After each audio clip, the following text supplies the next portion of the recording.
Assalamualaikum warahmatullahi wabarakatuh. Jumpa lagi ya sama saya si Tanisi Deso. Gimana kabar sobat semua? Baik-baik saja ya. I like Monday guys. Iya. Untuk mengawali minggu ini kita mesti semangat ya.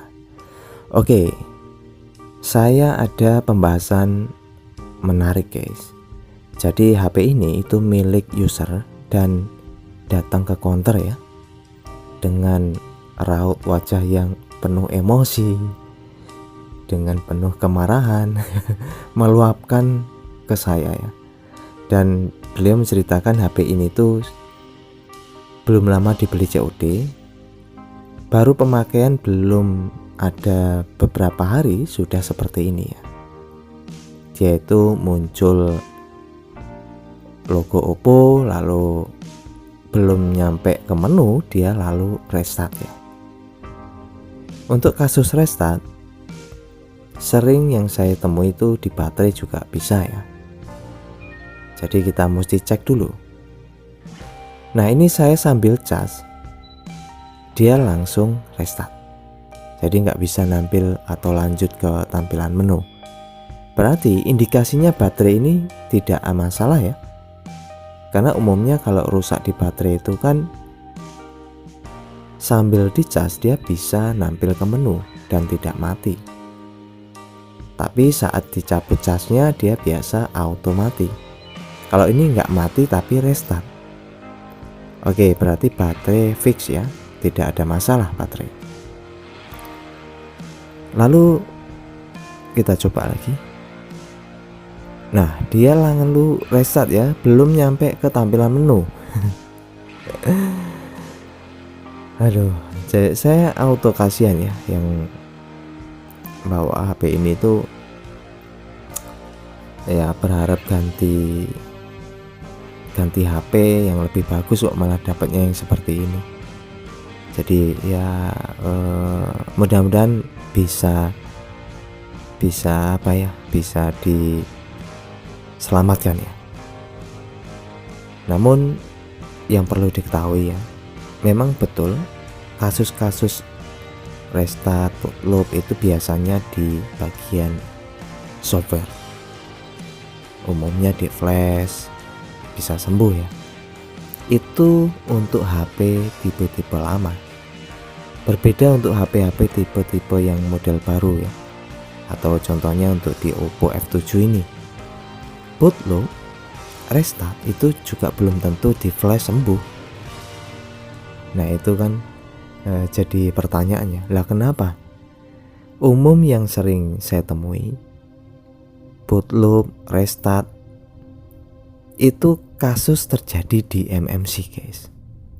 Saya tidak tahu persis ya kenapa kok MMC-nya begitu lemah, khususnya di Oppo F7. Karena saya sering dapatin kasusnya sama, yaitu MMC yang bermasalah. Namun untuk memastikan kita mesti cek dulu apakah MMC itu sehat atau tidak. Kalau sehat bisa kita lakukan flash, kita isi firmware-nya. Jika tidak sehat ya itu yang jadi kendala ya. Oke, untuk ngecek sehat tidaknya MMC kita mesti lewat UV box. Ada dua metode ya, dengan cara copot MMC lalu kita cek, ataupun dengan cara direct. Saya gunakan opsi direct saja ya. Direct itu tanpa kita nyopot MMC, kita hanya lakukan trik jumper dengan menjumper di titik ISP nya ya.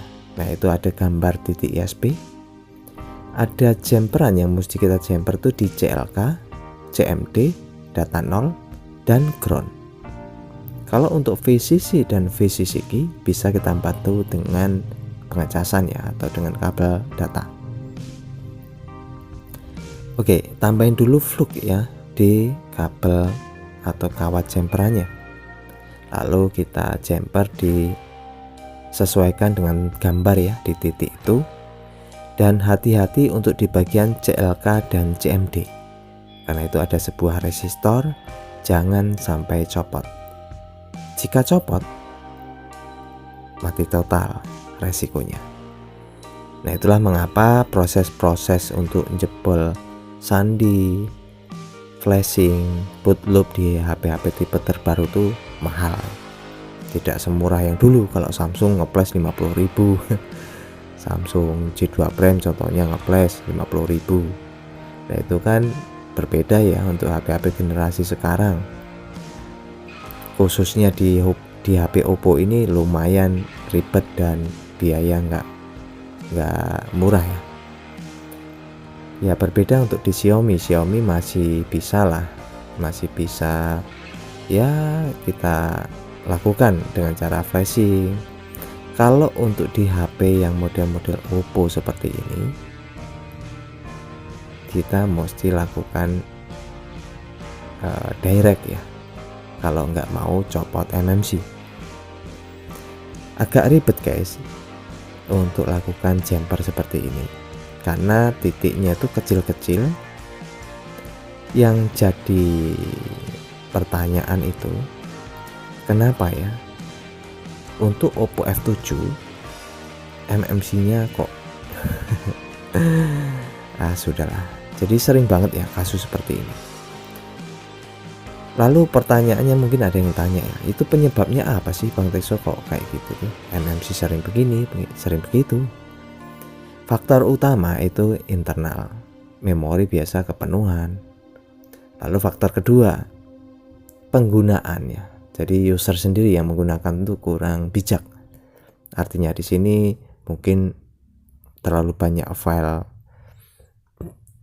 istilahnya terlalu sering gunakan untuk game berat yang mungkin memaksa untuk MMC itu bekerja secara ekstra ya. Tapi tidak atau berbeda dengan tipe Oppo yang lain. Untuk Oppo F7 ini saya nggak tahu persis ya. Sering saya dapetin begitu permasalahan di MMC. Namun saya tidak tahu ya untuk HP ini permasalahan di mana, kita mesti cek. Nanti hasilnya setelah kita cek baru tahu ini apa yang mesti kita lakukan. Kalau MMC sehat bisa kita langsung flash atau factory reset, bisa sembuh ya. Tapi kalau MMC tidak sehat kendala itu guys. Oke, ini setelah di jumper kita pastikan nilai resistansi keluar ya. Jadi ada 4 kabel CLK, CMD, data 0 dan ground yang kita jumper. Untuk VCC dan VCC key kita bantu dengan pengecasan ataupun kabel data ya lewat port USB. Nah, ini setelah itu kita siapkan UV toolbox-nya.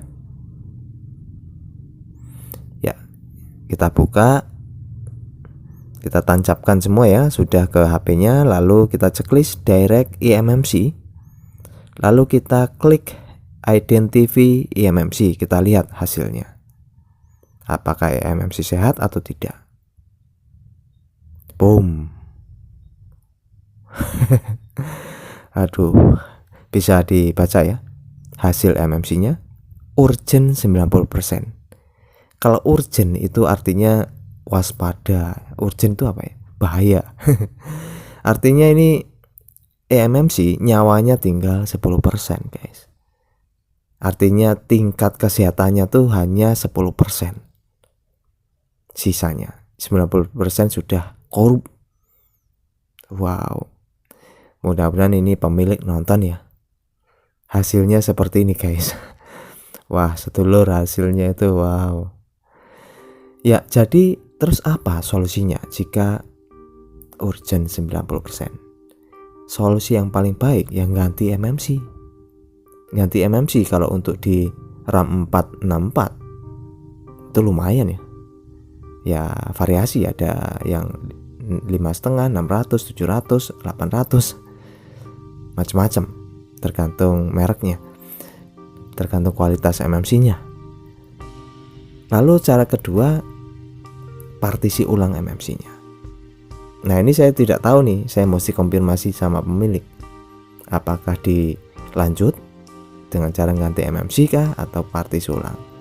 Dan mudah-mudahan bisa diambil hikmah ya buat pengalaman kita. Hati-hati beli saat COD. Itu saja, semoga bermanfaat. Terima kasih, bye-bye. Alek Mandi. Assalamualaikum warahmatullahi wabarakatuh.